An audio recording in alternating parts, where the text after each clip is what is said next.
Hey guys, this is your host Vaibhav Dagar, and in this video, I'll be teaching you social media marketing, and along with that, we'll be also learning about how to make a career with the help of Facebook and Instagram. So, when we talk about social media, one thing is very clear: we spend a lot of time on a daily basis using Facebook and Instagram.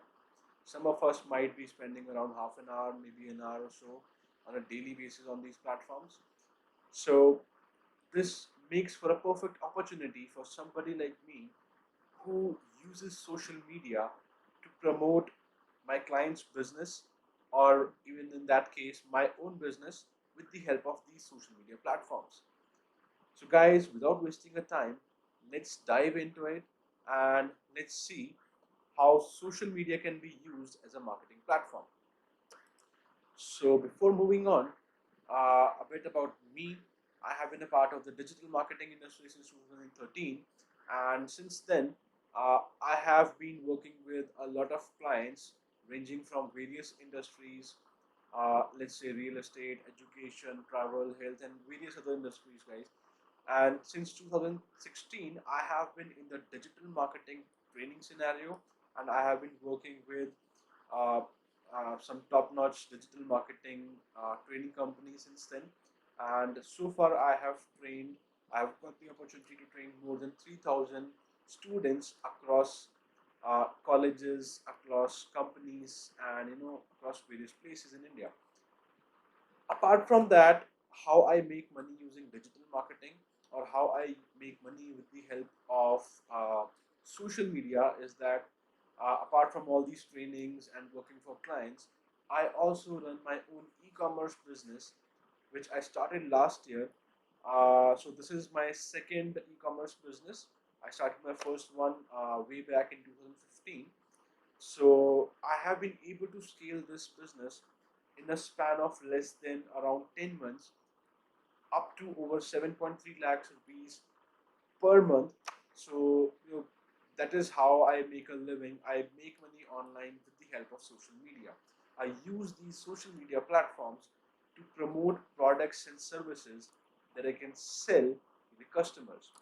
So the best part is I do not own these products. I do not manufacture any products. I do not buy any inventory, right? So it's pretty interesting. I would say it's pretty exciting to be a part of this industry. So we'll be discussing this in detail in the later part of this video, where I'll be telling you how you guys can do this, and I'll be taking you for a over-the-shoulder training, and I'll be teaching you exactly about how to create a Facebook ad and target the right set of audience who are readily uh, in a mindset, who are ready and who are in the mindset of buying products from you. So without further ado, let's get started. So, guys, what is social media marketing? First of all, social media marketing is simply uh, using social media for promoting a business, whether it is my business, my client's business, right? With the help of platforms like social media, uh, let's say Facebook, Instagram, Twitter, maybe LinkedIn, YouTube, and other platforms as well. So now, how do we do it basically? So we as marketers have one single task at hand: engage people with our content. So the better content we create, the more relevant content we create for our audience, the more engaged they will be, and there'll be a better and a higher probability that they'll buy from us, right? So what can be achieved with the help of social media? First of all, on the right hand side, I've mentioned 3 points. If I am promoting a particular company which requires branding, which want that people should recognize the brand name, or the name of the company which is basically promoting a product. So in that case, we can do brand awareness campaigns with the help of social media. So brand awareness campaigns are basically, I would say, most suited for those companies which are already into business and which are making some good revenue, I would say, and now they want people to recognize their brand with just by the name like that. So let's say, for example, if I say maybe Nike, or maybe let's say if I say something like Geo Sawan, you guys are familiar with these brands, right? And why? Because you have already you already see these brands on a daily basis, maybe on YouTube or Facebook or Instagram or somewhere else. So that is what we call as branding, brand awareness. That if a person can recognize a business just by some form of identification, maybe with the name, maybe with the a logo, maybe, or maybe with the product of the company. So that is what we call as brand awareness. So social media platforms are really good for such companies which are already making profits, which are already selling to customers, and now they want people to recognize their brand, to know their brand, and they want to be known as maybe a market leading brand, for example, and they want more and more people to know about them. So this is the first objective, but this is more suited for all those companies which are already into business. Then comes to the second point, which is increasing traffic. So let's say if I'm starting a new business and nobody knows about my company and my products and services, what I would want is I would want more and more people to come to my website and check out my products, my services, and know more about my business, so that from those people who are coming to my website, I'll be able to sell to some of those people who are coming to my website. So this is basically a requirement for any sort of business, whether it is a new business, an old business. You need website traffic. You need targeted traffic to a website. If there is no traffic to a website, there are no customers we can send you. Then coming down to promoting products and services. So let's say I would break it down into two parts. One, uh, there are businesses which basically operate completely online, whose selling process is completely online. For example, something like Amazon or Flipkart. These businesses have a full-fledged online business, which means if a customer comes to their website, the customer can directly come and make a purchase on the website, and they will pay directly to Amazon or maybe Flipkart or Myntra or some other company. So they will just come, they'll make a purchase, and they'll pay online, and that's it. And the product will be delivered offline. Whether it is any sort of business, it can be brought online. It can be promoted online. So some businesses are 100% online. For example, something like Flipkart or Amazon. Certain businesses are partially online. For example, let's say I run, or let's say maybe there is a company which is providing pest control services. So this company is not selling anything online. What this company is doing is they are reaching out to the right set of audience who require pest control services. And whenever somebody visits their website, they do not ask the customer directly to buy something on the website. Rather, what they do is they ask for the person for some information. For example, they will ask a person to fill up a sign up form with certain information like their names, their phone numbers, their email address, and certain other information. So, what this means is there are certain businesses which are not selling online, they are just promoting online, but they're selling offline. So what happens is when a person signs up on the website and they provide certain information to the business will directly get in touch with the customer with the help of maybe an email, maybe a whatsapp whatsapp text, or maybe an SMS, maybe a phone call, right? So this is how these businesses promote themselves with the help of social media marketing platforms. So they do not sell online. Rather, what they do is they just simply promote themselves online. They generate leads. They simply generate inquiries. Basically, they ask people who are interested in the products and services to sign up on the website, and then they get in touch with those prospective customers offline, and they provide them services offline. Whereas in the first case, when I'm selling, where I was telling you that companies like Amazon and Flipkart, they just simply sell online. Their whole process is online, and they do not require any sort of offline selling. So there are companies, there are businesses which are 100% online, something like maybe Oyo rooms, something like maybe a travel agency, ticket booking travel agency, somebody maybe like say, let's say uh, something like maybe Goibibo, and certain other companies can be there. And there are certain companies which are partially online, which are just promoting themselves online, which are reaching out to the customers online, but they are not selling online, right?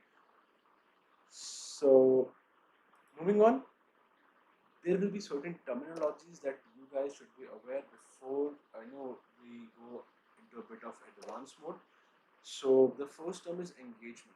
So whenever we see a post on any social media platform, maybe it is Facebook, Instagram, Twitter, or whatever, uh, whenever somebody shares a post, likes a post, or maybe comment on it, that is counted as an engagement.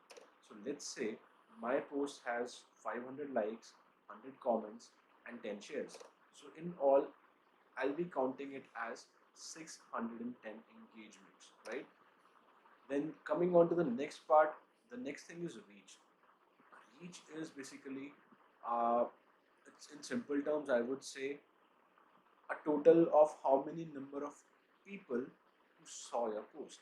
So let's say uh, my post reached to, let's say, 1000 different people. So I would count the reach to be 1000. Impression is almost similar to reach, but there is a small difference between reach and impressions. Impression is, let's say, I have 5 people who saw my post, but 2 people out of those 5 saw my post twice. So in all, when I calculate, there are 7 times when my post was seen. 2 people saw my post twice, so that's 4 times, and 3 people saw my post once, so that's again 3 times, total 7 times. But the total number of people, actual people who saw my post was only 5. So reach would be counted as 5 and impressions would be counted as 7. So in short, total number of people, unique number of people rather I would say, who saw my post is counted as reach, and total number of times when my post was seen, uh, that is counted as impression. So if one person sees your post 2 times, one person saw your post 2 times, reach will be 1 and impressions will be 2. So in this scenario, reach will always be lesser than impressions, and impressions are basically, impressions are something on the basis of which Facebook will charge you for the ads as well, which will be coming to later on.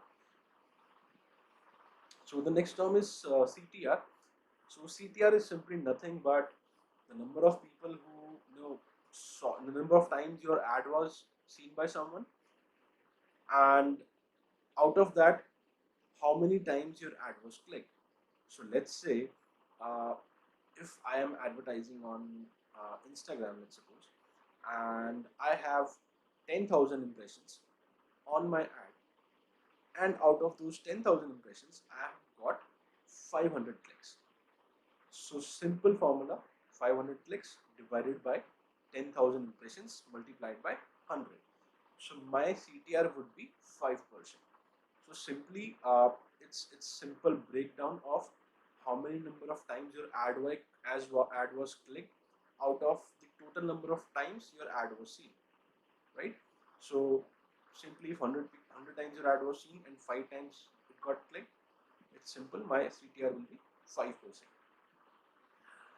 Coming on to conversions, a conversion is simply when a visitor completes a goal on my website. For example, I told you just before, there are 2 type of businesses. One which completely sell online, whose complete business is an online business, where a customer makes a purchase online. So when a customer makes a purchase online, that is counted as a conversion. Whereas the businesses which are promoting themselves online but they are selling offline, in those in that scenario, basically, uh, when a customer fills out a form on the website and provides the information to the business, that is called as a conversion. So guys, there are two type of businesses. One which is doing lead generation, which is asking people to fill up a sign up form.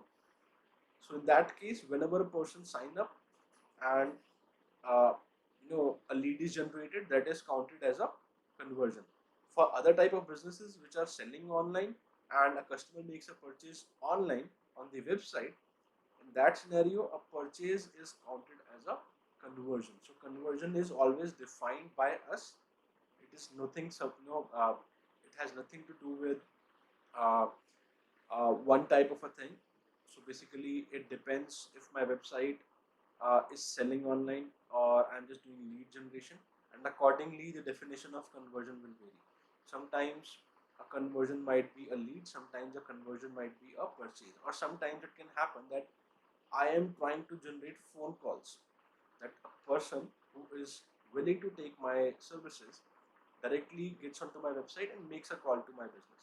So in that case, a conversion will be counted when there is a person who is making a phone call, right? So the next part is conversion rate. So again, conversion rate is something, as we discussed about CTR, conversion is sort of similar. Conversion is simply how many people click your ad, and out of that, how many people converted on your website. And if we calculate the percentage of that number, basically that is counted as conversion rate. So let's say there are 100 clicks on my ad, and out of those 100 clicks, 3 people converted. So my conversion rate will be simply 3 divided by 100 multiplied by 100, so it will be 3%, right? Simple calculation. So let's say if I'm running an e-commerce business where I'm selling products online, uh, in that case, let's say if I am running an ad on Facebook or maybe Instagram, uh, let's say I'm selling let's say if I'm selling beard grooming products, right? So let's say my ad was clicked 500 times, and out of those 500 times, 5 times my beard grooming products were purchased by somebody on the website, right? Rest all the people just click the ad, they come to my website, they just saw the product, and they just left the website, they exited the website, but they never purchased. So the simple calculation for conversion rate will be 5 purchases or 5 conversions divided by total number of clicks, that is 500 multiplied by 100, so it will be 1%, right? But whereas in case of a company or a business which is doing lead generation, let's say I generated 1000 clicks through my ad, and out of those 1000 clicks, let's say 100 people converted, means 100 people uh, filled up the form on the website. 100 leads were generated out of those 1000 clicks.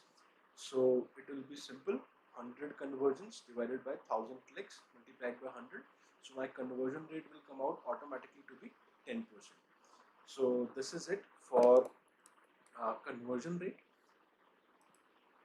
Moving on, this is a particular screenshot from one of my uh, Facebook ad accounts.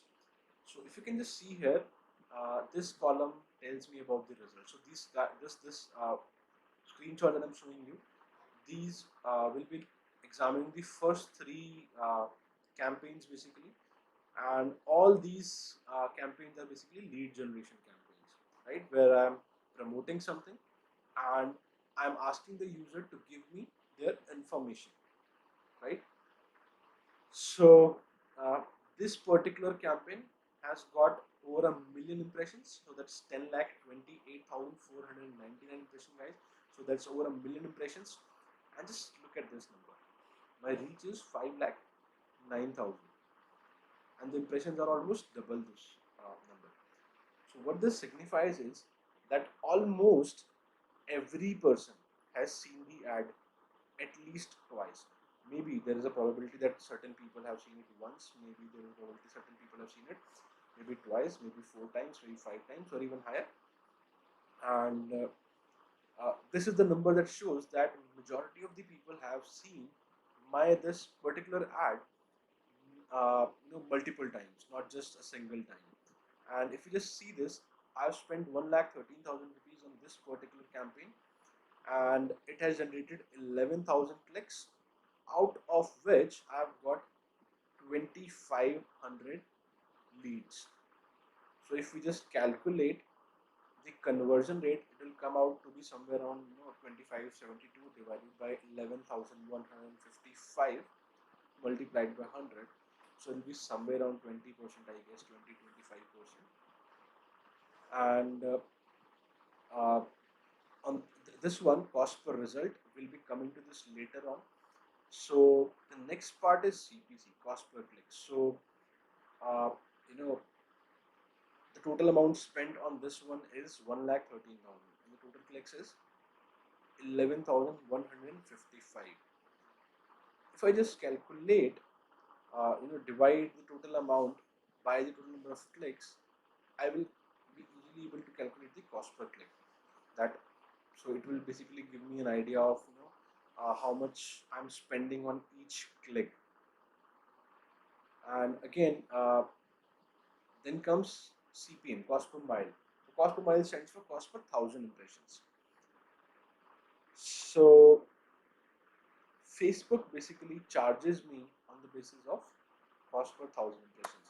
So over here, if I just see, this ad has got over 1 million impressions, right? And this has spent 1,13,000 rupees. So if I calculate cost per mile, I have to simply divide the number of impressions by 1,000. It will give me the number of CPMs I have calculated. So it will be somewhere around 1,028 CPMs. And when I divide this amount, 1,13,000 with 1028, I'll simply get the CPM, that how much cost I am spending on my ads for reaching out to every 1,000 people. So do not overcomplicate these things, because we do not need to calculate these. These are certain things which are automated, and Facebook will always show us these stats. So I'm just telling you how it is calculated. Just no need of remembering this, or no need of cramming this out. Then comes cost per conversion. So cost per conversion is simple: total number of total amount of money spent on the ads divided by the total number of conversions. So 1,13,000 rupees divided by 2,572 leads. So that will give me cost per conversion. And if you just calculate this, if you divide these two, this is the number that you get, cost per conversion, or cost per result as we say. So cost per conversion, I'll call it. So in this case, cost per conversion is about approximately 44 rupees. So what this means is, for every 44 rupees that I'm spending, I'm getting a conversion, right? So let's say if I'm spending 5,000 rupees a day, I'll be getting approximately more than around 100 conversions, 110 conversions with that amount of money. So in this particular campaign, I'm getting one conversion for around 47 rupees. This campaign, I'm getting around one conversion for around 38 rupees, right? So that is how this works. So the advanced part is coming up later on in this video. So just hang on, and if there are certain points which you are not able to understand, I'll be covering them in detail later on, so do not worry about it. So guys, how does Facebook basically works? So I am using just just the word Facebook and not Instagram, because they are both the uh, Facebook is the parent company, and they belong to the same group of companies. So I consider Facebook and Instagram as one platform, not two platforms here. So the very basic thing is audience segmentation. So you need to understand one thing very clearly: whatever product or whatever service or whatever business you are promoting on social media, especially on Facebook and Instagram, you need to understand one thing, that first of all, the very basic thing that you should be clear of is, who is your audience? Who is your buyer? Right? Who are the people who are, who will be willing to purchase the products and services that you are promoting on social media? So there are certain very basic segmentations that Facebook has already done for us. So there are three ways in which Facebook segments the users on Facebook. The first is demographics, second one is interest, and the third one is behaviors. So whatever activity we are doing on Facebook, whether we are watching a video, any ad that we clicked, any page that we like, any post that we commented on, right? Any sort of activity that we are doing, or in that case, even if I'm moving somewhere, uh, I'm going somewhere, and if there is a Facebook app in my phone and my location services, my GPS is on, Facebook can easily track my location as well. So Facebook, Facebook is just tracking all the activities that I'm doing on my Facebook or Instagram app, as well as outside it. Uh, so first of all, demographics I'll come to. So demographics are certain set of information that I am providing to Facebook. For example, my age, my gender, my hometown, my birthplace, my current city, my education, my relationship status, right, my birthday, uh, my parental status, if I'm married or not, these sort of informations. This is what I am providing to Facebook. So Facebook can easily know that, let's say, these 10 million people in, let's say, Delhi are male, and rest 8 million are female, let's suppose. And let's say, if I say, out of the total 18-19 million population of Delhi, let's say, uh, maybe there are, let's say, 4 lakh people who are engineers, maybe there are 50,000 people who are chartered accountants, maybe there are 3 lakh people who are doctors, maybe, or whatever the number is. So Facebook easily comes to know about our demographics with the help of information that we are providing to Facebook, and Facebook doesn't have to do anything for this. The second part is about interest. So how does Facebook know what interests, what hobbies I have, what are the things I like? So it is very simple. Any page, any post, any video that I'm watching on Facebook, that I'm liking on Facebook, I'm engaging with on Facebook, or any ad that I'm clicking on Facebook, according to that, Facebook knows my interests and behaviors. And let's say there might be somebody who is interested in bodybuilding, there might be somebody interested in uh, let's say, cycling, somebody is interested in trekking, somebody is interested in traveling, or there are a hell lot of things that people are interested in. So one person can be interested in 10 different things, maybe, right? So Facebook tracks all this information with the help of activities that we are doing on Facebook and Instagram, and we provide all this information to Facebook for free of cost. So the next part is the behaviors. So Facebook also segment the audience on the basis of certain behaviors. For example, what kind of a mobile device the person is using. If the person is using Facebook from a Apple device, or maybe from a Android device, or maybe from a Samsung phone, let's say, maybe from a desktop device, or maybe from a tablet device, certain people are there who has a higher purchasing behavior. For example, there is one person which basically see an ad, and the person clicks it and makes a purchase. So Facebook exactly know that this person purchased a particular type of a product, and if that person has a behavior of purchasing more often compared to other people, other users, so Facebook knows it, that this person has a behavior of purchasing more compared to the users. Same goes with travel behavior. If you are traveling somewhere frequently, Facebook knows that you are a frequent traveler. Somebody who has just come back from a travel, Facebook knows it. So all these behaviors, Facebook is aware of it. Facebook is tracking all these behaviors. Guys, there are three sort of segmentations, major segmentations, I would say. There are others as well. So there are three major sort of segmentations that Facebook provides us. So these segmentations are demographics, interests, and behaviors. So accordingly, I have to decide what kind of an audience I will be targeting if I want to promote my products and services, right? So let's say, if I want to sell a t-shirt to somebody who is born in July. So my birthday is in July.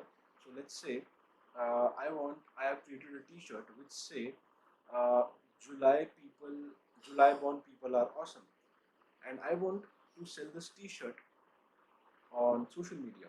So I clearly know that the message on the T-shirt says July born people are awesome. So anybody who is born in July is the target audience. If somebody is born in any other month, that person is not going to be the audience for this particular T-shirt, right?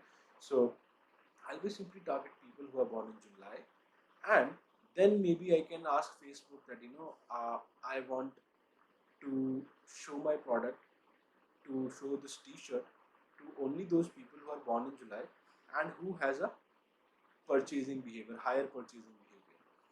So that makes it pretty easy for me to target the right audience. Similarly, I'll give you one more example. Let's say if I want to sell a product uh, which is related to biking, let's say, right? Let's say I'm selling a let's say I'm selling a sports bike helmet. So in this case, I want to target those people who are bikers and who have these sports bike, and I do not want to target an average user basically. I don't want to target anybody who is using a normal bike, maybe a 100 cc, 125 cc bike. I only want to target people who are bikers and uh, who own a bike which is, let's say, more than 200 cc. So I'll be simply targeting people who have already shown interest in brands like maybe maybe KTM, maybe let's say Kawasaki or these sort of brands. So there is a higher probability that I'll be hitting the right audience. But if I target somebody who owns a 100 cc bike and I show him or her uh, uh, you know, I show him or her an ad basically, which is for a sports bike helmet that is not going to convert into a customer. That guy or that girl will simply just see the ad or maybe just at max click it, come to my website, see the product information and go away. That person is not going to buy that product, right? So uh, this is the basic information of how to target the right audience, and basically how Facebook, how Instagram segment the audiences. So moving on to marketing objectives. So before start marketing, before you start marketing, or before you start advertising, or before you start promoting anything on Facebook or Instagram, you need to exactly know what your marketing objective is. For example, uh, let's say McDonald's. McDonald's is a brand which rely majorly on offline sales, and they do not rely majorly on selling burgers online, because it is a first of all it is a very not so expensive product. So home delivery and other stuff, they basically will eat up all the profits. But again, they do have a online website where you can order it online and they'll deliver it to you. So that is one. But yes, the major objective for somebody like McDonald's would be engagement. They would like more and more people to engage with their content, because their major objective for doing social media marketing is not to sell online, because they already have a very big network of outlets selling offline. Rather, they want more and more people to engage with their content and enhance their brand value. They want people to engage with the brand content, and they basically want to create more brand awareness amongst the customers. So there might be chances that people, let's say, we all have uh, we all might have had McDonald's some or the other time in our life, so we all already know about McDonald's. But if McDonald's is trying to market via social media, they will simply try to engage more people rather than trying to sell online. Same ways, there are certain companies or businesses whose major objective is not to sell online, but their major objective is to reach majority number of people. They want to reach more and more people, where more and more number of people see their content. So let's say if there is, let's suppose, if there is a maybe a movie launch, let's suppose, or maybe if there is a trailer launch, a company production house might want to reach more and more number of people who saw their uh, content, or they might in certain cases require video views as well. So it completely depends on what the objective of the marketing campaign is. So guys, depending on your type of business, your marketing objective might vary, right? So for example, I'll give you one small example. Let's say when I am running a campaign, what I simply do is, because I know if I'm running a new ad which has zero likes, zero shares, zero comments, people are, people do not trust that sort of an ad easily. But if somebody sees an ad which already has, let's say, 10,000 likes, and it has like, let's say, 400 shares, and it has over 100 comments, this gives social proof to the people who are seeing the ad. So what these people will think is that this is a trustworthy ad. This particular business is more trustworthy because there are so many likes, comments, and shares. There are so many engagements on this particular ad that they are seeing. So it becomes more trustworthy for the user. And the user basically engages with the ad easily compared to an ad which doesn't has these sort of engagements. So what I simply do is whenever I run a ad, I run two different campaigns. One campaign basically is for engagements, the other campaign is basically for conversions. Let's say I'm running an ad for lead generation purpose. So what I do is I run one ad for conversions where I want the ad to convert to give me leads, and uh, the same ad would be running for engagements objective as well, where I want more and more people to engage with the content, like it, share it, comment on it, so that it becomes trustworthy. So in social media marketing, we call this concept as social proof. The more number of, people you see engaging with the particular content, the more you trust it, right? So I simply do this simple, strategy. I follow the simple strategy to give social proof to the users and to convert uh, that particular traffic into leads and sales with ease compared to an ad which is, without any engagements.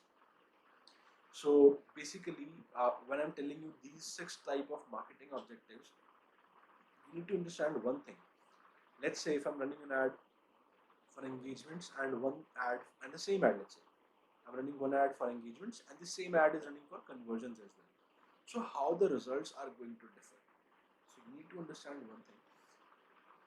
Facebook has a lot of different type of audience segmentations. The first one that I told you is interest, behaviors, and demographics. And apart from that, if I'm telling Facebook that my marketing objective is engagement, Facebook will be showing my ad to more number of people who are more probable to engage with the ad or with the content, rather than showing my ad to some people who are more likely to convert into leads or sales, right? If my objective is, let's say, traffic, then Facebook will be, showing my ad to more number of people who are more probable to click the ad, visit my website, but they might not convert into leads and sales. They might not convert into a conversion. If I'm promoting an ad and I want my marketing objective to be video views, in that particular scenario, what happens is Facebook will be showing my ad to those people who are more probable to see your video, right? But they might not click your ad and come to your website. They might not convert. They might not comment on your video. They might not like your video. This is simply view your video. So depending on different type of objectives, we define, the exact marketing campaign objective. So if my objective is to generate more likes, more followers, more engagements, my marketing objective will be engagement. If I want to reach more number of people, my objective will be reach. If I want more number of views on my video, then simply my marketing objective will be video views. If I want more number of people to visit my website, my objective will be traffic. But The most important objective that I would tell you that you will require for almost more than 90% of the businesses is conversions. Why? Because majority of the businesses are looking for either leads or sales. So in that scenario, conversions become one of the most important objective.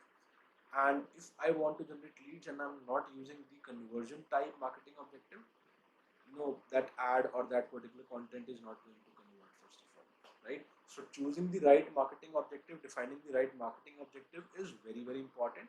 If my marketing objective is not clear, if my marketing objective is wrong, Facebook is not going to give me the results I'm expecting. So if I'm expecting leads, let's say, and if I'm choosing the marketing objective as reach, that particular campaign is not going to convert into leads. People will be seeing your ad, moving on, and you will not be converting any leads, right? So the last marketing objective is app installs. So if I have a mobile app for my business and I want more people to install the app in their mobile phones, then I have to run this type of campaigns. And these app install campaigns simply means that uh, Facebook will try to target those people who are more probable to install an app in their phone, because not everybody will be looking to install an app if they like your even if they like your business, even if they like your product and services. So if you're running app install campaigns, it's pretty simple that you need to uh, choose the app installs marketing objectives and not any other marketing objectives.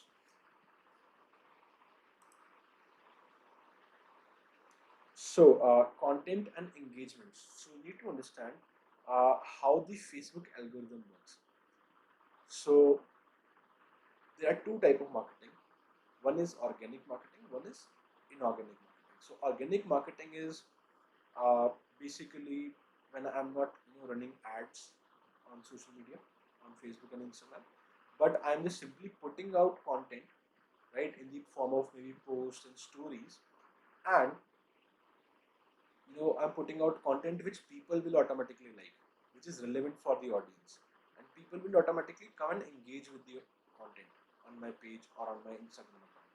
So let's say I put up a Facebook post and I already have 1000 likes on my Facebook page.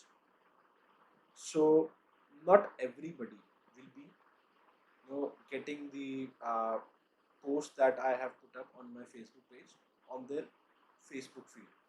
So what it means is everybody who is liking my page or everybody who is following my uh, Instagram account is not going to get the content which I'm putting up, right? Uh, so in case of Facebook, the organic reach is very, very limited. It is around 5%, 6%. So let's say uh, you know uh, if you have 1000 likes on your uh, Facebook page, we can expect the reach of a organic reach of a Facebook post to be around 50 to 60. So that reach is pretty less. So that is something which uh, hampers the distribution of content on Facebook. So Facebook is one platform which is not very suitable, I would say, for uh, organic marketing. Rather, for organic marketing, I would say Instagram is a better platform. Why? Because Instagram has a better organic reach compared to Facebook. See, ads are present on both platforms, Facebook as well as Instagram, and they are controlled, they are managed from one single platform. But when it comes to organic marketing, when it comes to organic reach, Facebook has a very less organic reach compared to Instagram. So with Instagram, if you're posting stories and if you're posting, uh, uh, if you're posting regularly on on Instagram, so the first thing you need to understand is you need to create relevant content. So the one big mistake that most of the brands make is that they always try to promote a product or service. If you're creating posts, if you're creating stories only about selling a product, that is not going to work. You need to be creative with it. You need to post relevant content for the users, right? Just understand this thing very clearly. anybody, either me, either you, either anybody, which is who is present on Facebook or Instagram, that person is not there to buy a product. That person is not there to see an ad. That person is rather there to see content, right? So the very basic thing that you need to understand is, do not create content just to sell your products and services. Rather, create content to engage the user. I'll be sharing certain examples of this in the next slide. So uh, how the Facebook algorithm or how the Instagram algorithm works is, there are a lot of other posts which are competing to be shown to the same audience. See, the audience is limited, and there are a number of different businesses who are creating content to show it to their audience, right? Maybe there are 10 other competitors who are in the same business that you are or your client is, and they're also creating content, and the audience is similar, right? So Facebook is not going to show all of the 10 business posts to the same audience. It will prefer the most relevant and the most engaging content, right? So what you need to understand is, if I'm creating something which is engaging the users, that is going to work far better compared to something which is just salesy, which is just trying to sell products and services to the user. So if you are creating posts or stories which are engaging people, and people are simply commenting, liking it, commenting on the post, maybe sharing it with their friends and on their timeline, that post is automatically going to get a higher reach. Whether it is Facebook, whether it is Instagram, that particular post is automatically going to get a higher reach. If there is a post which is salesy, which is trying to sell anything, and people are not engaging with it, that particular post is going to have a very limited organic reach, right? And again, on Instagram, you need to use the right hashtags as well. So if you're putting up some content about, let's say, health and fitness, you need to use the right hashtags, the trending hashtags about health and fitness. So the next part is shout out. An Instagram shout out is simply nothing but some other user trying to promote you from their own Instagram account. So for example, let's say there is an Instagram account which has uh, maybe 1 lakh followers, 100,000 followers, and I want that account to promote me, right? Or promote my business or my client's business. So what I'll do is, I'll simply ask that person, the owner, the admin of that particular Instagram account, to post content in the form of posts, or maybe let's say stories, and I'll be reaching out to the audience of that particular account with the help of a shout out. And in return, what I'll be doing is, either I will be paying some amount of money to that particular Instagram account, or maybe if I also have good number of followers, I can simply in return I can simply give them a shout out myself. uh, the other ways of giving a shout out, so I'll give you a small example. There's a friend of mine who is working with a startup, and so they simply use a small strategy. So they have a product which is basically a beverage. It's a daily use beverage product. So what they did is, they started sending small gift hampers to all the DJs who are playing in Delhi. So DJs are supposed to be the most coolest people. A lot of people follow these DJs on social media as well. So what they did is, they simply started sending out gift hampers to these DJs across Delhi NCR.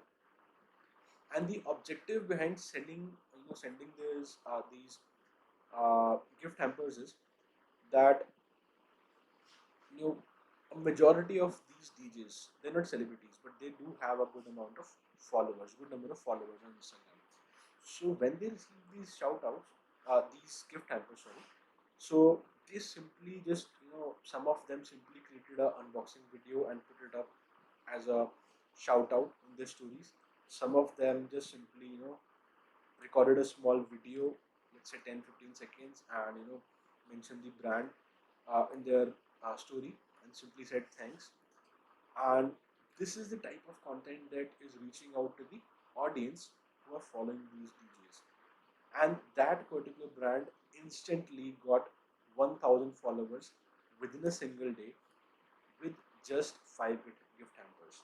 So they just sent out, like, let's say, maybe 5 gift hampers for, let's say, 200 rupees each, and to 5 people. So they uh, spend almost like 1000 rupees on these shout outs for sending these gift hampers, and in return they simply got 1000 followers in a single day. So this is the power of shout out, guys. It is very, very powerful, it is very, very effective, and it is something that you see on a daily basis. One more example I'll give you that you can relate to very easily. In 2018, I guess it was, there was a viral campaign going on for an actress called Priya Prakash, and that girl got very famous with the help of these shout outs. So that whole campaign was managed, and that whole campaign was basically, it was a paid shout outs campaign, and uh, majority of the big Instagram accounts were promoting that particular, meme of Priya Prakash in return of, certain kind of maybe financials or certain kind of other things. But that was a completely managed campaign, and that was a huge, huge campaign, and that got that actress famous, right? So this is the power of shout outs. So you can go for either paid shout outs, or you can also go for, exchanges. Maybe you can give a shout out to the other person, and you can get uh, shout out in return from that person. So again, the next strategy that I'm going to discuss with you guys is breaking the pattern. This is very, very interesting, and this is something that you need to focus on and that you need to learn about. So breaking the pattern strategy is something that I have tested multiple times, and it works amazingly well. Uh, so how it exactly works is, everybody who is there on social media is, seeing a particular type of a content, a regular type of a content, and you know maybe certain people are engaging with certain type of content, certain people are not engaging with certain type of content, but they are seeing a regular type of a content on a daily basis, which is not exciting, which is not new to them. They are just simply, it's certain something like daily routine for them. So breaking the pattern is something where you create something, where you surprise them, where you create something that, that is something new, something fresh, something exciting, that will shock them maybe, and they will engage with it, right? So I'll simply tell you a small fact. There is only a time frame of around 2 to 2.5 seconds to engage with a person who is there on Facebook or Instagram on a mobile device. So if I am not, if I'm not able to break the pattern, the monotonous pattern of the post, if I'm not able to break that pattern in a time frame of 2 to 2.5 seconds, that person is likely not going to engage with your ad, right, or with your content maybe. So you need to create something which can, break the pattern, which can, engage the user right away when the person sees the content. So that is what we call as the breaking the pattern strategy. I'll give you certain examples of this later on. Uh, then comes on to paid advertising. So paid advertising, as we all know, Facebook and Instagram, they simply make money with the help of paid adverts, paid ads basically. So these ads are targeted to users based on the locations, demographics, information profile, basically the audience segmentation that I already told you. These ads are targeted to users on the basis of those audience segmentations only. So this paid advertising part, this basically comes under inorganic marketing. The shout outs, post stories, posting content, this all is organic marketing. So basically anywhere where I'm, not spending anything for advertising, that is organic marketing. And whenever I'm, using paid advertisements to promote my uh, business, that particular type of marketing is called uh, inorganic marketing. Sorry, that is called inorganic marketing. So moving on. So as I told you in the last slide, breaking the pattern strategy works really well. So just see this particular post over here from Alt Balaji. It's a very famous mobile streaming app. So this post was created, this content was created at a time when JCB memes were very famous. There was a meme, there were a lot of memes going on, which basically used to say, uh, इससे ज़्यादा भीड़ तो India में JCB की memes देखने के लिए लग जाते, something of that sort. So this meme was created at that particular time. तुम JCB हो, अच्छी हो, right? So it's a simple image with not a lot of text, but a simple thing that they picked up from a meme. And memes, again, I'll tell you, memes again work really well for marketing purpose. And today's brands in today's world, they are simply hiring people who create memes for them. They distribute memes across different social media channels, through their handles, through their accounts, and memes work really well. Memes serve a great purpose for marketing purpose, right? uh, Again, the second image that you can see over here, so maybe this, I'm not sure, but maybe this uh, particular post was created by Big Bazaar at a time when there was some situation going on between India and Pakistan, or maybe when Imran Khan maybe became the Prime Minister of Pakistan, I'm not sure. But I found this meme to be really amazing, and this particular post is for sure going to work really well. You can see amazing offers on cookwares at Big Bazaar. It says me, mummy ko. Just give me a second, guys. It says me, mummy को gift दूंगा, वो खुश हो जाएंगी and biryani खिलाएंगी. So uh, it's quite funny as well. And along with this particular post conveys the message as well for this particular brand, Big Bazaar. So this is how this pattern works, breaking the pattern.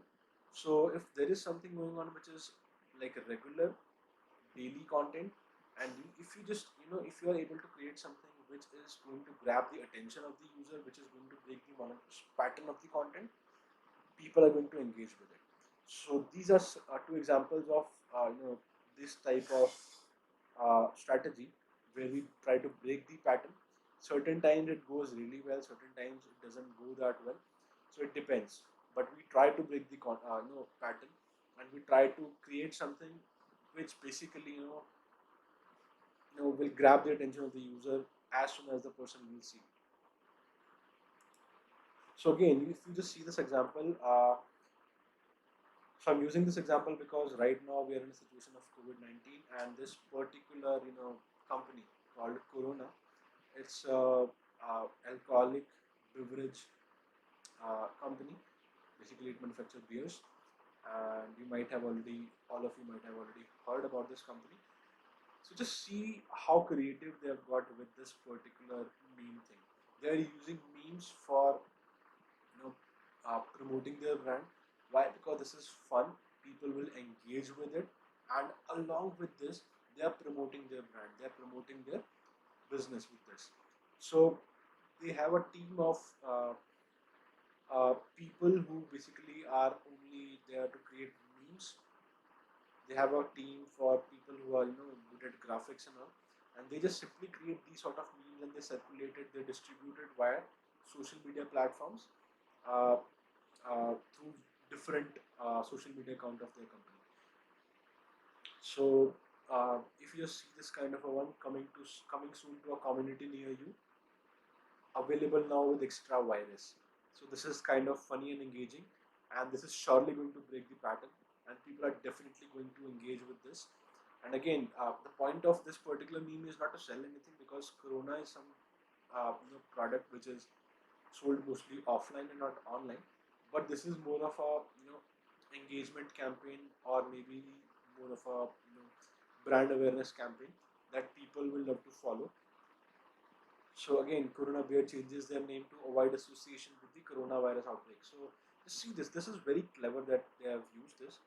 They have simply, if somebody is there who is a Corona fan, or that person buy Corona on a regular basis, or if there is a person who already know about the brand Corona, so whenever they will read this particular text Corona Bear changes their name to avoid association with the coronavirus outbreak, they are immediately going to engage with this. This is something that is surely going to break the pattern, right? And they're surely going to engage with it. So, and just see how cleverly they have, how uh, cleverly they have changed the name to Ebola, because again Ebola is a virus. So again, Corona and they changed it to Ebola. So it's kind of funny and it's engaging, and this is definitely going to break the pattern, guys. Right? And again, if you see this one, this is they've tried to create a basically they have tried to create a coronavirus image with all these beer bottles around it. So again, it is going to be very engaging and it is going to break the pattern and engage a lot of people with this particular meme. So I hope you have got this understanding of this particular strategy, how to actually break the pattern, how to grab attention of the user. As soon as the person sees your uh, content, just try to grab the attention. Now the next part. Till now we were onto Facebook or Instagram where we just trying to show content to the person. Now the next part is the customer path, how we are going to convert the user into a customer, right? So first of all, you need to understand is what the customer path exactly is. So let's say you are using, just imagine yourself, you are using Facebook or Instagram. You see a particular post, a story, or maybe an ad in your Instagram feed or maybe in your Facebook feed. You click that particular ad, you go to the website of that particular business. You read all the information, all the details of the products and services of that particular company, about that particular product or service. There are two things that you can do. One, you are going to convert, you are going to make a purchase, or you are going to sign up on the website and you are going to convert into a prospective customer. Other thing is, you will grab all the information and you will exit from the website.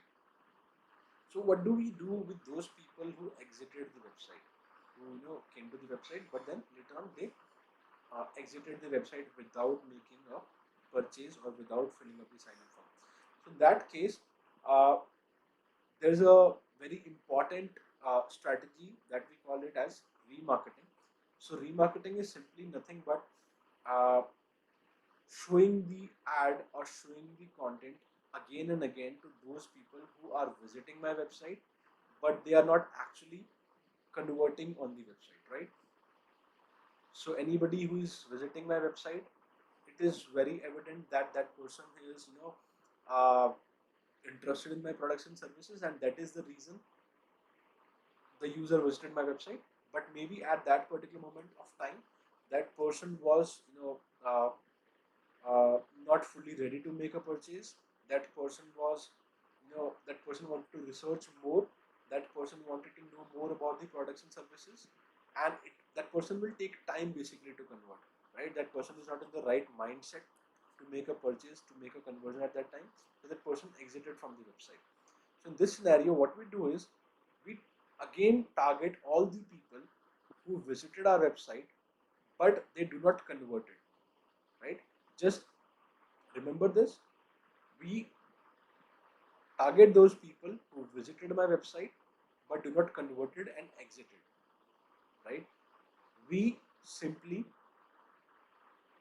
remarket to these people. So you might have seen a lot of times, uh, you might have used Amazon app or maybe Flipkart app or some other company's app or some website you have visited, and you did not fill up a sign up form or you did not make a purchase.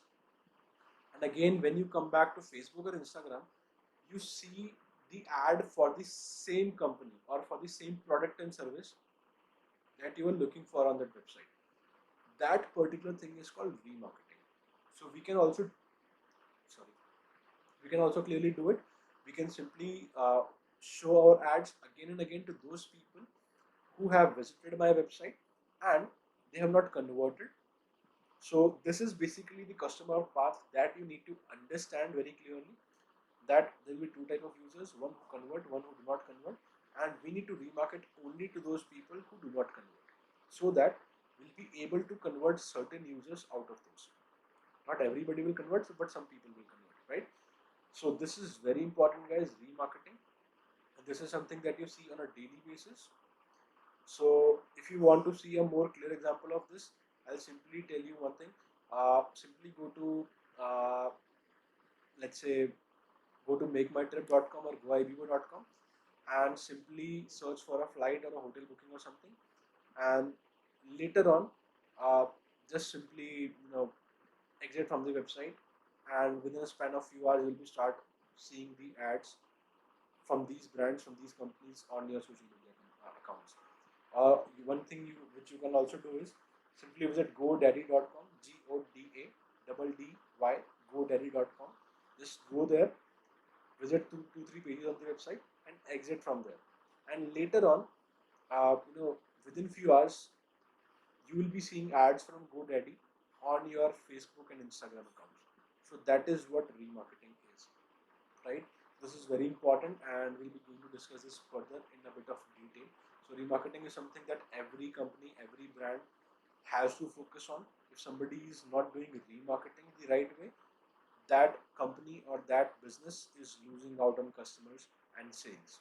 Simple as that. Okay, so coming on to what kind of users we can remarket to.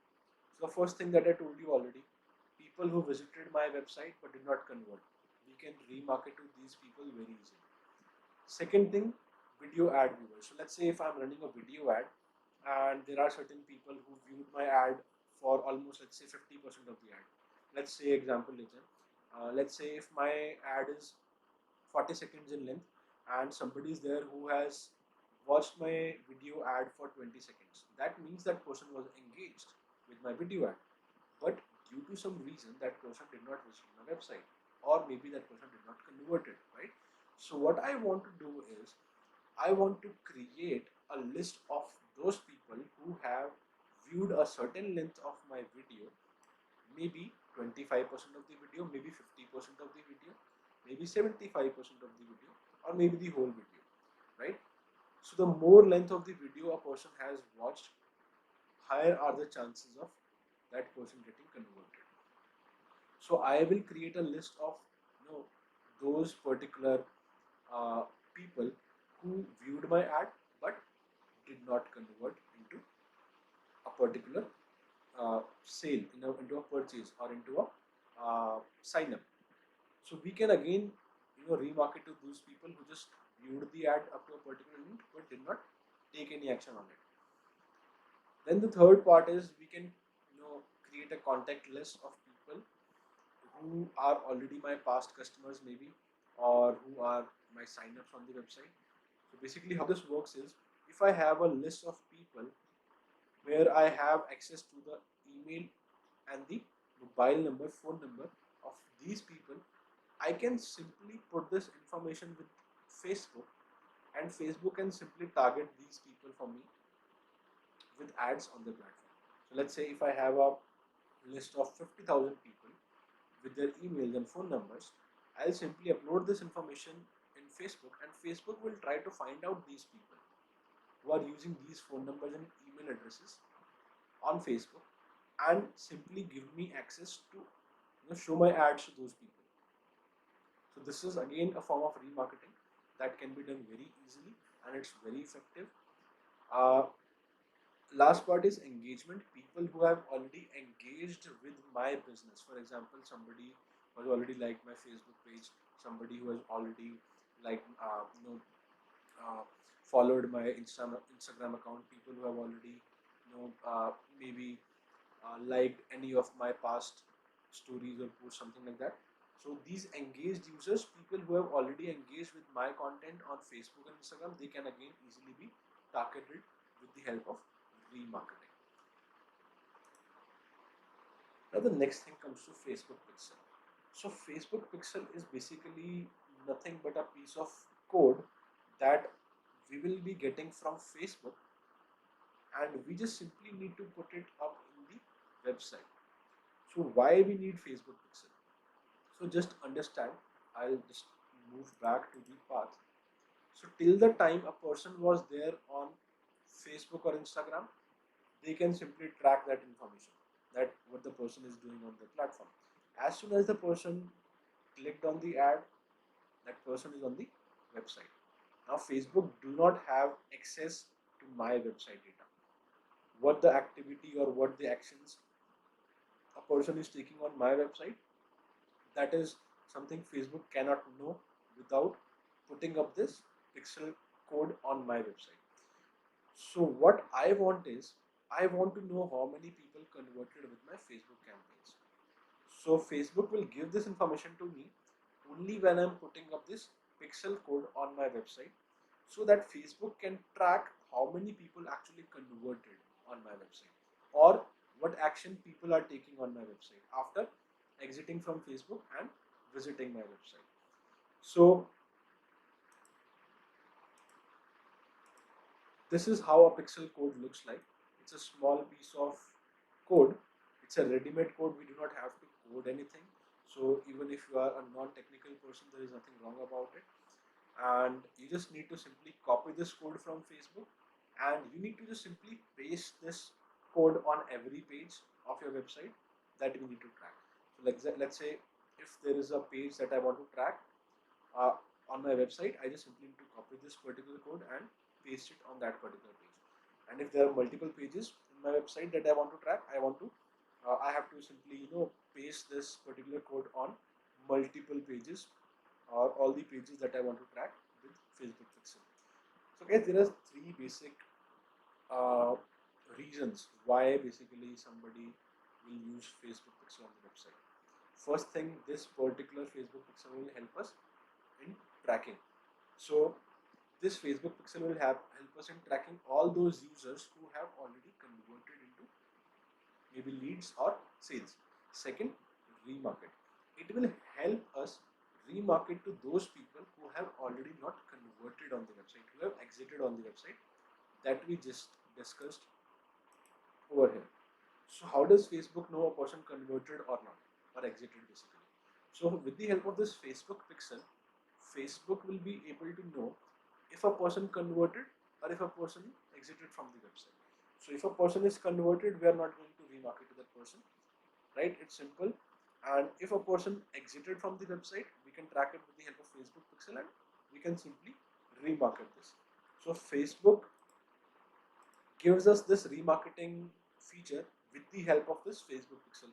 So if you do not have a Facebook Pixel installed in your website, we cannot track any conversions. We cannot even track people who are who exited from the website, and we cannot remarket to them without the help of Facebook Pixel.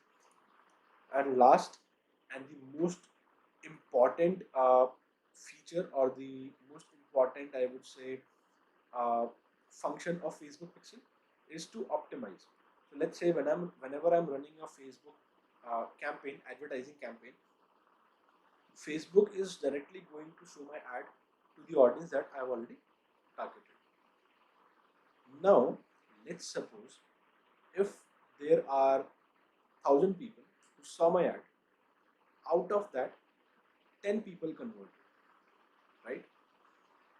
So now Facebook knows, with the help of this tracking feature, Facebook knows which 10 people exactly converted and which people did not convert. So what it is going to do is, Facebook will try to show my ad now to those people more frequently, who according to Facebook are more likely to convert, who are more similar to those people who already converted. So for let's say example, I tried to target 10 lakh people, 1 million people in my target audience, and currently my ad has been seen by 10,000 people. Out of these 10,000, let's say 300 people have already converted. So out of the 1 million people that I am trying to target, not everybody is similar, and not everybody will convert, right? So what Facebook will do is, Facebook will try to identify those people, those 300 people who converted, with the help of the tracking feature, and Later on, it will try to find out more people out of the target audience of 1 million that I'm targeting. It will try to find out more people who are most similar in interest and behavior to the people who have already converted. So, out of the 1 million people that I'm targeting, Facebook will try to simply find out those people who are similar in interests and behaviors to those people who have already converted.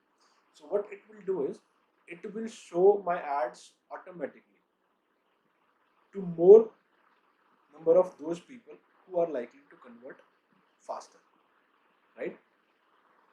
So, this is how Facebook Pixel works, right? It basically tracks, it helps us in remarketing, and it helps us in making sure that our ads are shown to the right people, right? So this is how the optimization feature of Facebook works. So this is very important. So Facebook is Pixel is something that uh, is mandatory, and we should always use it in our website. So we already covered this. Okay, now coming to the ads manager structure. So I'm just going to show you how to create an ad. I'm just going to show you a brief of how to create an ad. But before that, you need to understand how the Facebook ads structure is. So there is a platform called Facebook Ads Manager. Facebook Ads Manager is simply a platform from where we can create the ads, we can manage the ads for both platforms, Facebook as well as for Instagram. So you can say here Facebook Ads Manager is an ad management tool to make, edit, and analyze paid promotional Facebook campaigns.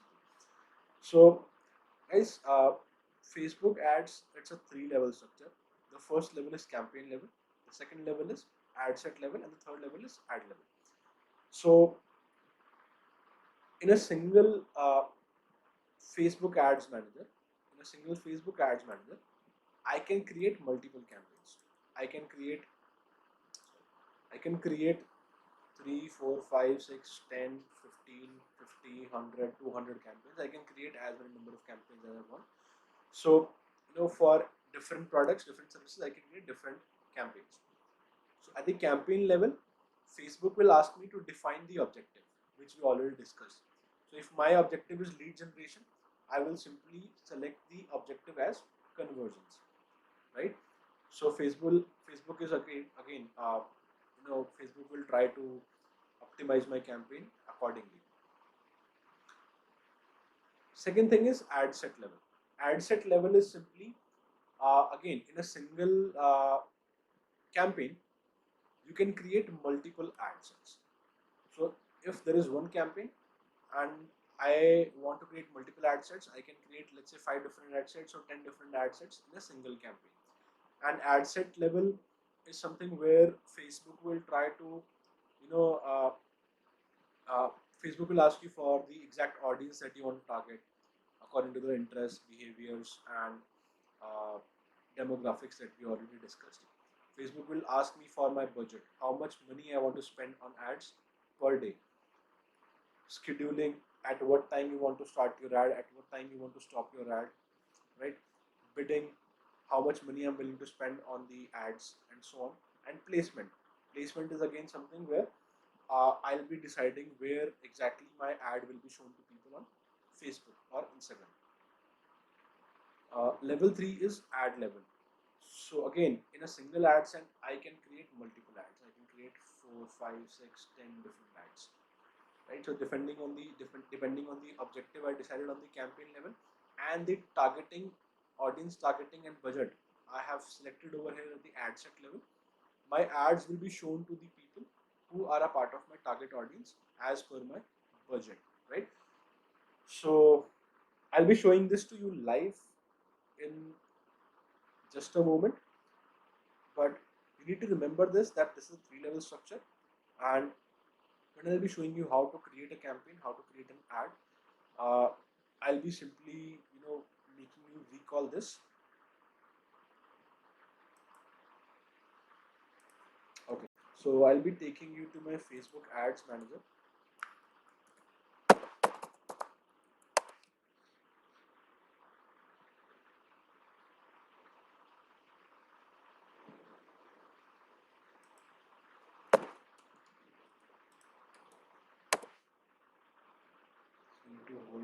minute. This is going to open up.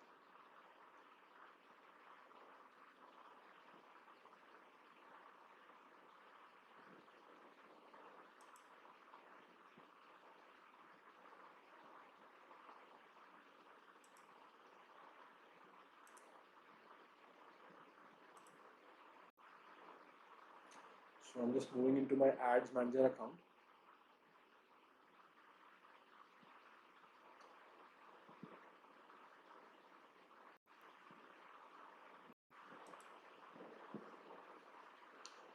So you can see over here, these are different campaigns in a single ads manager. And again, you can create multiple ad managers as well. So these are the different ad manager accounts that I'm already running right now. So I'll be taking you to one of these ad manager accounts.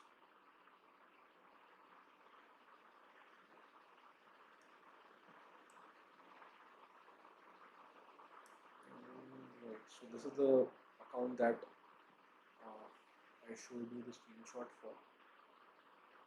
Right, so let's say I want to create a new campaign. So I'll simply click the create option over here. So these are the campaign objectives that we already discussed: brand awareness, reach, traffic, engagement, app install, video views, again lead generation, conversion, and all. So these are the type of uh, you know, objectives that we have to define. So let's say if I want to create a campaign for uh, let's suppose conversions. So I'll choose the marketing objective as conversions.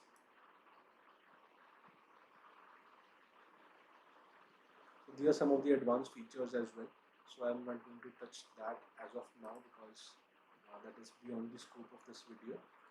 So let's say I give the campaign name as keto diet conversions.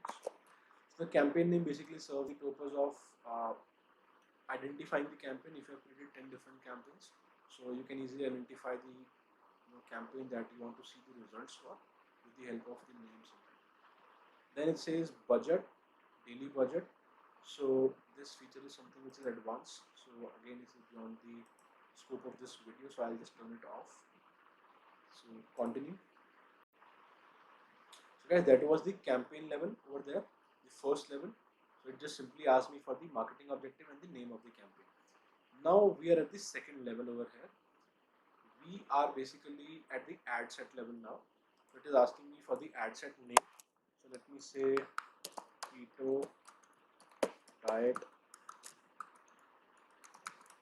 ad set 1. So this is it. Then it is asking me for the conversion type. So it is saying if my conversion is based on website traffic, app, messenger, or WhatsApp. So Facebook considers this also as conversion. Let's say if I want anybody to message me on Facebook Messenger, revert back to my ad on Facebook Messenger, that is also counted as a conversion. So if I want that particular thing, I can simply choose this objective. But right now I want people to go to my website and I want them to maybe fill up a sign up form. I want them to sign up on my website. So I'll just go down. Now it says choose an event. So event means uh, what is exactly your conversion. So Facebook is asking me if your conversion is a purchase, if your conversion is a lead, if your conversion is maybe simply when somebody visits your website, what exactly is your conversion. So usually we use two type of conversions over here. One is lead, when somebody fills up a sign up form.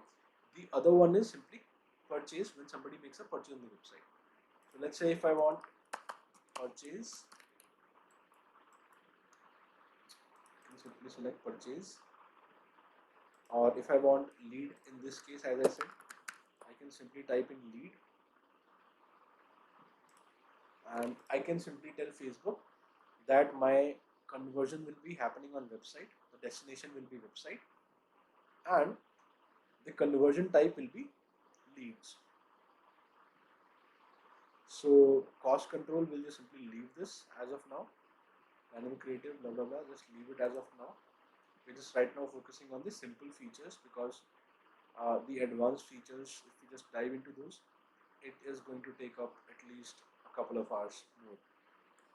So custom audience is again a advanced feature. So okay, over here we are going to target users on the basis of their segmentation. So we can target people according to location first of all. So I'm targeting whole of India right now. Let's say I want to target people who are in certain cities, not whole India. Let's say Delhi. I want to target people who are in, let's say, Mumbai. So again, it depends what kind of a product or service I'm promoting. If I'm promoting a product or service that I feel will work better for metropolitan cities, I'm going to target metropolitan cities. If there is something that is going to work well for rural areas, I'm going to target rural areas first. I'm not going to target Delhi, Mumbai for that particular type of an audience, right? So depending on what we are promoting, accordingly we are trying to choose the location for that. So again, we can simply exclude a location as well. Let's say I want that a particular location is to be excluded. So I'll just try and put up a pin code. So just see this. I just simply put up a pin code 110001. So this pin code is from Delhi to not place area. So I just simply excluded this particular area. So if you just see this, now Facebook is showing us that we are targeting Delhi and we have excluded this particular red area, that is this pin code. And apart from this, we have already targeted Mumbai area as well. So this is how we choose the location targeting. Then we target people according to age. So keto diet is something that I would think people above 30 would prefer. I would say 32, let's say. So I'm targeting age groups, let's suppose 32 to around 50, for example. All genders, let's say I'll target female genders first. I'm targeting women. So over here you can see it says potential reach. Potential reach is 3.3 million people. So the location that I'm targeting, Delhi, Mumbai, and according to this age group, 32 to 50, and then women, my potential reach is 3.3 million. Means these are the number of people that fit this particular criteria that I have already indicated to Facebook. Now comes detailed targeting. So these were the demographics till now. Now comes detailed targeting. Now if I want to target people according to their demographics, let's say education, right? Education level, college degree, associate degree in college and grad school and high school. I can simply target people according to this. I can target people according to life events, let's say, right? I can target people whose anniversary is within 30 days. I can target people whose anniversary is within 31 to 60 days. People who live away from family, people who live away from hometown. So accordingly, we can target people as per their demographics. You can see people birthday month. I can target people who are born in January, target people who have their birthday in February, in March, in April, and so on. I can target people with upcoming birthdays, people who have birthdays in the next upcoming 1 week. I can even target friends of people. It says close friends of men with a birthday in the next 7 days. So why would I target these people? Let's say if I am promoting a company which is into gifting, right? Gifting items. So I can simply target these people who are friends of men, close friends of men, whose birthday is in the next 7 days. So I can target their friends and simply show them an ad for a gifting item, and I can hope I can make a purchase out of that. Close friends of men with birthday in the next 30 days. Right? So this is how we target people on the basis of their demographics. Right? Long distance relationship, new job, new relationship, newly engaged, newly married, All these demographics are available to us. We can target people, new parents who have babies in the, who are small babies, 0 to 12 months old, parents with adult children, parents with early school age children, and so on. So this is how we can target people according to their demographics. This is very very powerful stuff, and if we just exactly know what kind of an audience we want, we can simply target that on Facebook. Then comes, we have interests, we have behaviors as well. So let's check out the behaviors. Let's say consumer classification. People who prefer high value goods. So this particular uh, audience is basically defined by, you can just come here and read this. Aligned to a group, people in India who are predicted to prefer high value goods. People who buy goods which are high value.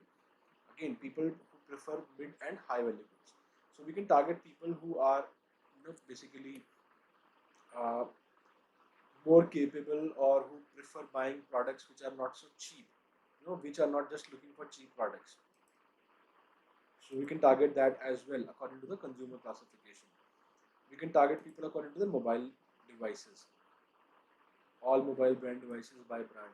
If I want to target people only with Apple phones, I can do that, right? With iPad, iPhone 4, iPhone 5, iPhone XS. I can target all the brands, uh, according to the mobile devices as well. Again, if I want to target, let's say, people who buy Samsung, so I can target people who have these different models of Samsung Galaxy, right? I can target Tab, people who own Tab. I can target people who own Galaxy Wide devices and so on. So these are the options available for mobile device users. Now again, coming back to interest, we have a lot of interests as well over here: architecture, banking, business, uh, fitness and wellness, right? Bodybuilding, meditation, physical exercise, these sort of things are there. But let's say I want to target people who are interested in keto diets. So what I can simply do is, I can simply write over here keto, and let's see what pops up.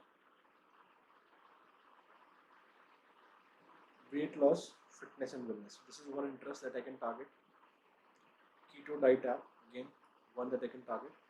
Cyclic ketogenic diet, again I can target this, right? So let's say I'm targeting this one as of now, weight loss. Now again, see, I'm going to shrink my audience because I have put one more filter, that I want people who are interested in this particular uh, thing, weight loss. So again, my potential reach has decreased. Facebook says all the filters, after putting up all the filters, I'm able to find out 1,70,000 people who fit the criteria, right? So this is how it works.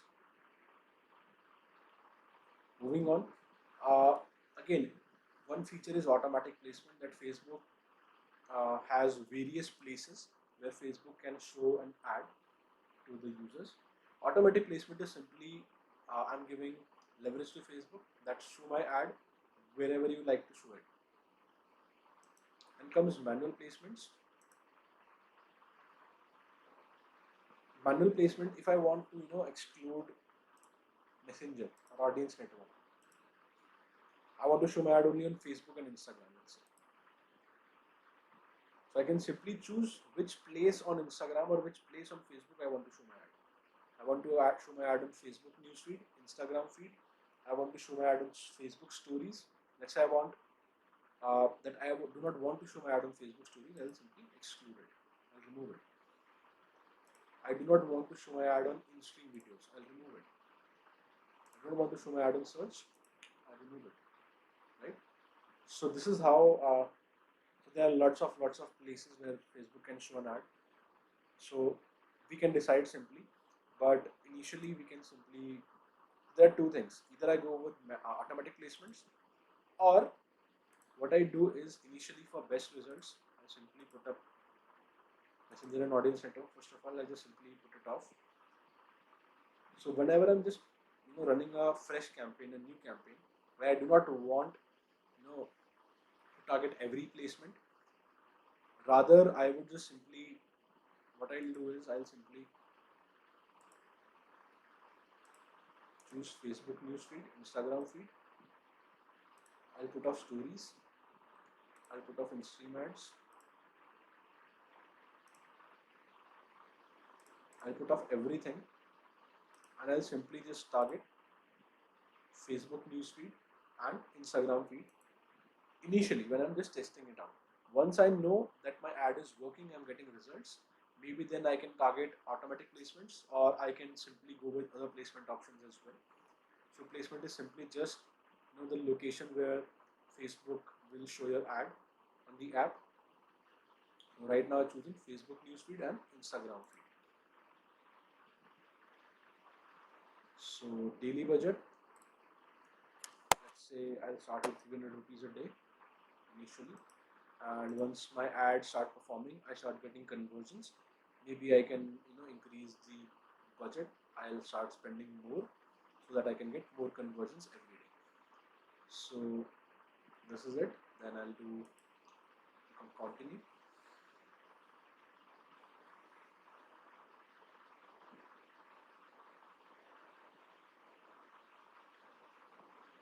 So ad name, just look at this, ad set level has been done. Now we are at the ad level. Then simply put a name to this, keto ad 1, let's say. We'll choose a particular page from where we want to run an ad. Let's say I want to run this ad from my particular personal page. So I'll choose this page. You can select an Instagram account. If you do not have it, you can simply just ignore it. Facebook will automatically show the same thing on Instagram as well without having an account. Rather, if you want to create an Instagram account from where you want to show the ad, you can create and simply select it from here as well. Now we want to create an ad. So one is a carousel ad. Carousel ad is basically something where we simply have multiple pictures. I'll just show you a carousel ad, how it looks.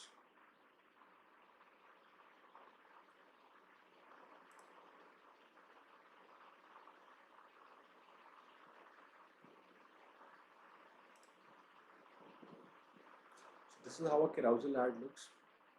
So it has multiple images which are scrollable, right? And we can put up to 10 images in a carousel ad.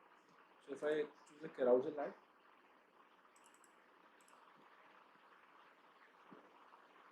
you can see here I can put up to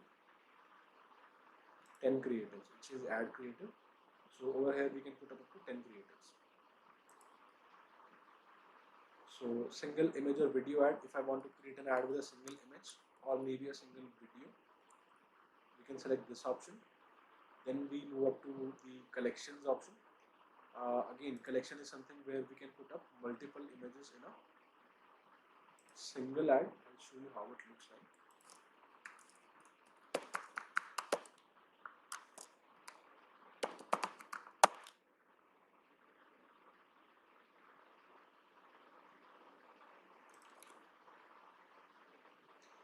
So this is how a collection ad looks like. If you just simply click it, if you just simply click the ad, it will open up a complete page on Facebook itself, and you'll be able to see multiple images of the product on Facebook itself. So that is how a collection ad looks like. So there are a lot of different variations of ads that we can run on Facebook. There are different formats that we can use on Facebook. So right now I'm going to use the simplest one just for making you guys understand how it looks like. So I'll use the single image or single video ad format.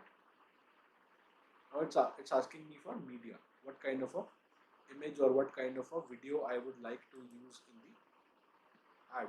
So it is asking me to upload a video or a image. So let's say I'll upload a default image.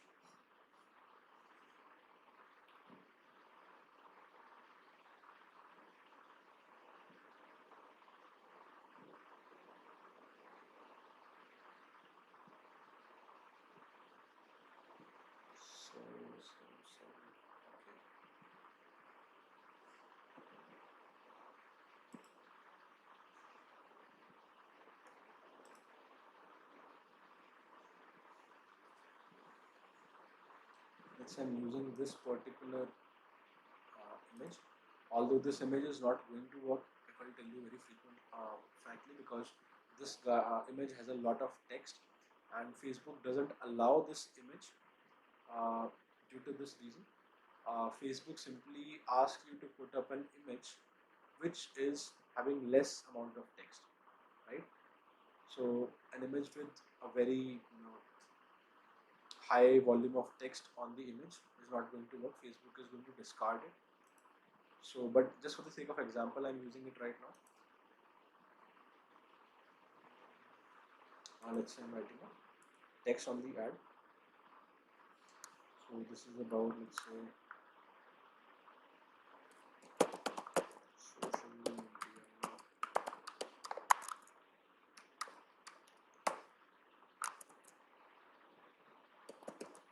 marketing.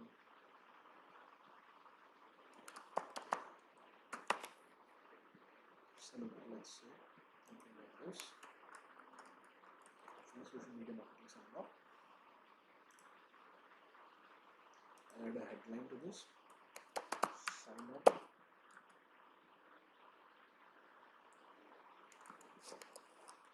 Simply say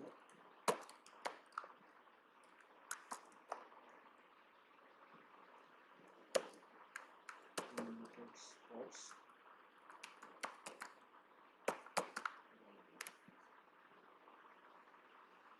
This is going to come up over here.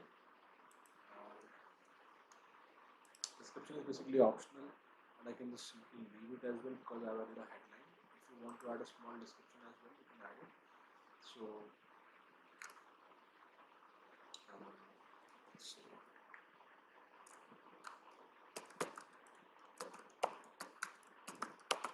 Top social media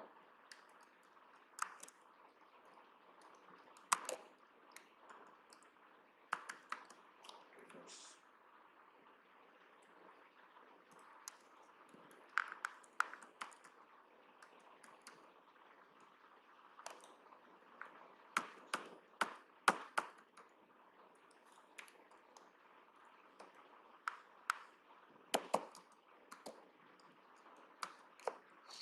And something like this.